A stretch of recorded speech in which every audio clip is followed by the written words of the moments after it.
Huli na ang lahat, wala nang babalikan.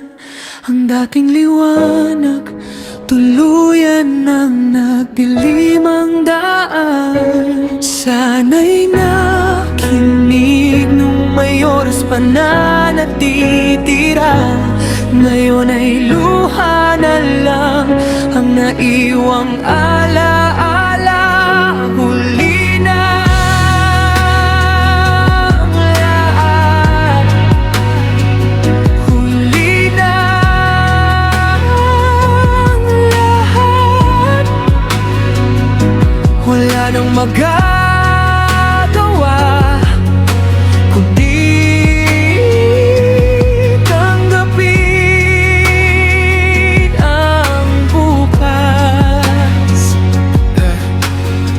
Nagsimula sa akala ko'y laro lang ang bawat pagkakamali. Inisip kong kulang lang sa pansin, kaya patuloy na nagmatigas ang ulo. Bulag sa katotohanan, sarili ang niloko. Sinayang ng tiwala ng mga taong nagmamahal. Ang bawat payo at pangaral itinuring na sagabal. Akala ko ang panahon ay palaging may bukas. Di ko napansin na ang buhangin sa oras ay nauubos. Tumatakas ngayon, nakatayo sa gitna ng kawalan. Yakap ang pagsisisi na hindi ko maiwasan. Ang mga pinto na dati ay nakabukas na malawak, ngayon ay sarado na. Kahit anong pilit kong humawak, gumuho ang mundo.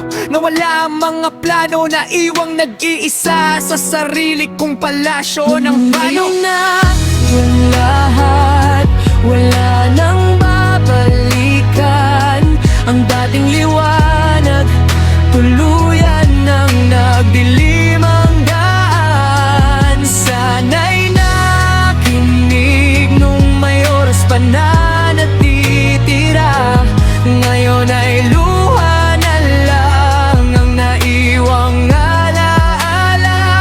Huli na ang lahat, huli na ang lahat. Wala nang magagawa kundi tanggapin ang bukas. Gusto ko mang ibalik ang kahapon, paano ba? Kung ang mga salitang binitawan ay nakasakit na ng todo. Di ba yung mga sana at kung pwede lang sa utak ko'y nag-iingay para multo sa gabi na nagpapakitan, nagbibigay ng matinding lumbay. Hinahanap ang yakap na dati ay binaliwala. Hinahanap ang boses na dati ay tinalikuran. Grabe ang sala, ngayong wala ka na. Tsaka ko lang napagtanto na ang pinakamahalagang tao sa buhay ko ay ikaw, sinta ko. Pero tapos na ang kwento, tapos na ang kabanata. Ang libro ay sinara na ng tadhana, wala nang magagawa. Saksi ang langit sa bigat ng aking dinadala. Isang parusa sa taong huli na bago na tauhan at naniwala. Patawad kung ang salitang to ay wala nang silbi. Patawad kung sa huli na ako nagsisi. Wala, kung pwede lang ibalik ang oras, gagawin ko ang lahat. Ngunit ang katotohanan ay masakit. Huli na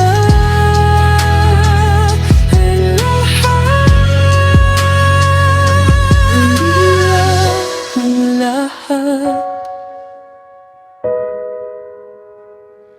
wala nang babalikan. Ang bawat patak ng luha ay sa nakaraan.